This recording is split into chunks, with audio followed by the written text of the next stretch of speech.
പ്രിയമുള്ളവരെ നമസ്കാരം. ഞാൻ ഡോക്ടർ ഹരീഷ് ശമ്പക്കര. പ്രാക്ടിക്കൽ മാർഷൽ ആർട്സിൻ്റെ പുതിയൊരു അധ്യായത്തിലേക്ക് സ്വാഗതം. ഇന്ന് നമ്മൾ ചർച്ച ചെയ്യപ്പെടുന്നത് ആയോധന കലയുടെ ചില നിയമങ്ങൾ, നിബന്ധനകൾ, അതുപോലെ തന്നെ അതിൻ്റെ ലെവൽസാണ്. ആയോധന കലയിൽ അത്യുത്തമം, ഉത്തമം, മധ്യമ, അധമം ഇങ്ങനെ പ്രയോഗങ്ങളുണ്ട്.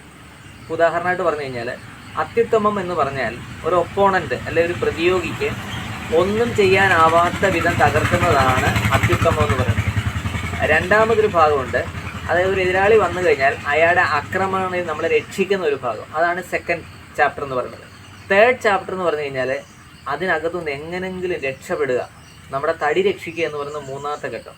നാലാമത്തെ ഘട്ടത്തിൽ എന്തെങ്കിലും ഒന്ന് ചെയ്ത് തിരിച്ച് തല്ലു വാങ്ങുക എന്നുള്ള അധമം. ഇത്രയും ഘട്ടങ്ങൾ അതിനകത്തുണ്ട്. ഇത് എങ്ങനെയാണ് ഇതിൻ്റെ ട്രെയിനിങ്ങിൽ വരുന്ന വ്യത്യാസമെന്നും എങ്ങനെയാണ് അതിൻ്റെ പ്രശ്നങ്ങളെന്നും നമ്മൾ നോക്കണം. അതായത് ബുബിഷി പോലുള്ള ഗ്രന്ഥങ്ങളിൽ പറയുന്നുണ്ട് നമ്മൾ പ്രതീക്ഷിക്കാത്തതിനെ പ്രതീക്ഷിക്കണമെന്ന്. അതാണ് ഏറ്റവും ബേസ്മെൻറ്റ്. എന്താണ് പ്രതീക്ഷിക്കുന്നത്, എന്താണ് പ്രതീക്ഷിക്കാത്തത്, എന്താണ് പ്രതീക്ഷിക്കേണ്ടത് എന്നാണ് നമ്മുടെ ഈ വീഡിയോയിൽ പറയണത്. നേരെ വീഡിയോയിലേക്ക്. നമ്മൾ ആദ്യം ചെയ്യുന്നത് അധമം, വളരെ മോശമായി പഠിപ്പിക്കുന്ന ഒരു ബേസ്. നമ്മൾ ഇതിൽ നിന്നാണ് അങ്ങോട്ട് പഠിപ്പിക്കാനേ പറ്റുള്ളൂ. ഒരു പുതിയ ഒരാൾ വരുമ്പോൾ നമ്മൾ ഇവിടെ നിന്ന് പഠിപ്പിക്കാൻ പറ്റുള്ളൂ. പക്ഷേ അടുത്ത ലെവലിലേക്ക് നമ്മൾ കടക്കേണ്ടതുണ്ട്. അപ്പോൾ ആദ്യം എന്ന് പറഞ്ഞു കഴിഞ്ഞാൽ നമുക്ക് ഒരു അടി വന്നു, അല്ലെങ്കിൽ ഒരു ഇടി വന്നു, നമ്മളത് ബ്ലോക്ക് ചെയ്തിട്ട് കയറി പഞ്ച് ചെയ്യുക എന്നുള്ളതാണ്. അല്ലെങ്കിൽ ഏതൊരു പ്രയോഗത്തിൽ ഒരു പ്രത്യേക ഭാഗത്ത് ക്ഷതമേൽപ്പിക്കുക, മർമ്മക്ഷതം ഏൽപ്പിക്കാനൊക്കെയാണ് നമ്മുടെ പ്രതീക്ഷ. അതെന്താണെന്നാണ് അധമത്തിൽ എങ്ങനെയാണ് പഠിപ്പിക്കുന്നതാണ് ആദ്യമായിട്ട് കാണിക്കുന്നത്. നോക്കാം.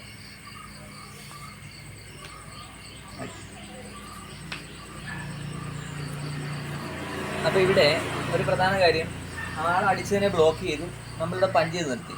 ഇത് ഇയാളുടെ പ്രതീക്ഷയാണ്, ഇവിടെ കൊള്ളും അല്ലെങ്കിൽ അവിടെ നിന്ന് കൊള്ളും എന്നുള്ളത്. ശരി, നോക്കുക. എടുത്തു കഴിഞ്ഞ് കഴിഞ്ഞാൽ ഇവർ ചെയ്യുമ്പോൾ ഇതിനെന്തൊക്കെ സാധ്യതകൾ ഉണ്ട് ഇല്ല എന്ന് പറയലാണ്. ഒന്നുകൂടെ അടിക്കാം.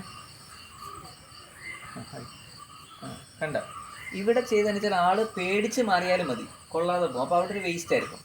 ഇനി അതേപോലെ തന്നെ എക്കണോമിക്കൽ മൂവ് ഉണ്ട്. അതായത് ആ ബ്ലോക്ക് ചെയ്യുന്ന കാര്യത്തെ ഇപ്പം ഇടിച്ചത് ഇടത് കൈ കൊണ്ട് ബ്ലോക്ക് ചെയ്തെടുക്കാൻ പറ്റും. ഒന്ന് നോക്കുക.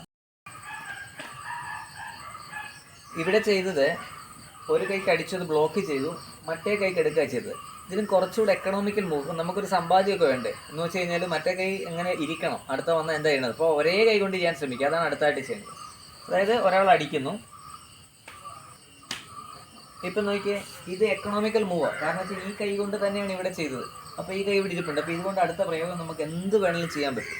ഇതാണ് അതിൻ്റെ ഒരു നെക്സ്റ്റ് സ്റ്റെപ്പ്. അപ്പോൾ ഒരു പ്രയോഗത്തിൽ തിരിച്ചൊരു പ്രയോഗം എന്ന് പറയുന്നത് വളരെ അധമ രീതിയിലുള്ള പഠനമാണ്. അധമന്മാരാണത് പഠിപ്പിക്കുന്നത്. ഇനിയുള്ളത് നമ്മൾ സെക്കൻഡ് സ്റ്റെപ്പിലേക്കാണ് പോകുന്നത്. ഇനിയുള്ളത് മധ്യമം എന്ന് പറയുന്ന അവസ്ഥയാണ്. മധ്യമത്തിൽ എന്ന് പറഞ്ഞു കഴിഞ്ഞാൽ എതിരാളിക്ക് കയറാനാവാത്ത വിധം ഒന്നോ രണ്ടോ പ്രയോഗങ്ങളിലെങ്കിലും മിനിമം അയാളെ ഒന്ന് തളയ്ക്കാൻ പറ്റണം. അതാണ് ചെയ്യാൻ പോകുന്ന സ്റ്റെപ്പ്.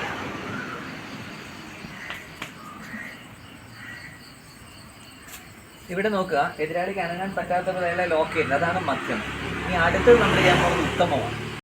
ഇവിടെ നമ്മൾ പറയുന്ന ഉത്തമ പ്രയോഗം. ഉത്തമ പ്രയോഗം എന്ന് പറഞ്ഞു കഴിഞ്ഞാൽ അറ്റ് എ ടൈമിൽ നമ്മൾ 2 പ്രയോഗം 3 പ്രയോഗം മുതൽ 7 പ്രയോഗം വരെ ചെയ്യുമ്പോഴാണ് അത്യുത്തമമാകുന്നത്. ഇതിപ്പോൾ 2 പ്രയോഗം ചെയ്യുന്നത് എങ്ങനെയാണെന്നും അതിൻ്റെ അപകട രീതി എന്താണെന്നും മനസ്സിലാക്കി തരാം. നോക്കാം.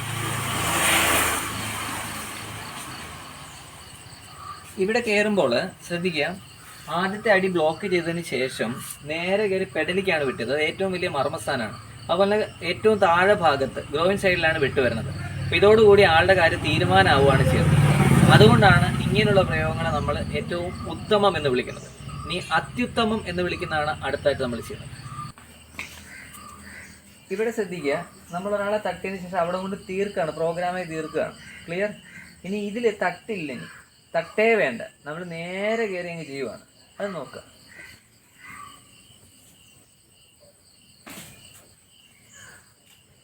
ഇത്ര വേണ്ടി വരുള്ളൂ അവസാന ഘട്ടത്തിലേക്ക് കിടക്കുക. പക്ഷേ ഈ ഘട്ടത്തിലേക്ക് നമ്മൾ എത്തിച്ചേരണമെങ്കിൽ ഒരു പ്രയോഗത്തിൽ 7 പ്രയോഗം എന്നുള്ള രീതിയിൽ നമുക്ക് ചെയ്യാൻ കഴിയണം. അതെങ്ങനെയാണെന്നൂടെ കാണിച്ചു തരാം.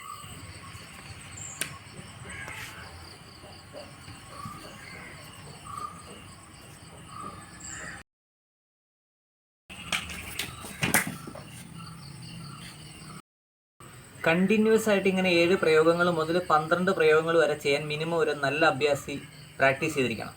അപ്പോൾ ഇങ്ങനെയുള്ള 12 പ്രയോഗങ്ങൾ എടുത്ത് തിരിച്ച് 12 പ്രയോഗങ്ങൾ ചെയ്യുമ്പോഴാണ് ഒരാൾ യഥാർത്ഥ അഭ്യാസിയായി മാറുക. ഇത്തരത്തിലാണോ നിങ്ങളുടെ ട്രെയിനിങ് എന്ന് തീർച്ചയായിട്ടും ശ്രദ്ധിക്കുക. അല്ലെങ്കിൽ സ്ട്രീറ്റിൽ അടികൊള്ളും. അടുത്ത വീഡിയോ കാണാം. Have A nice day.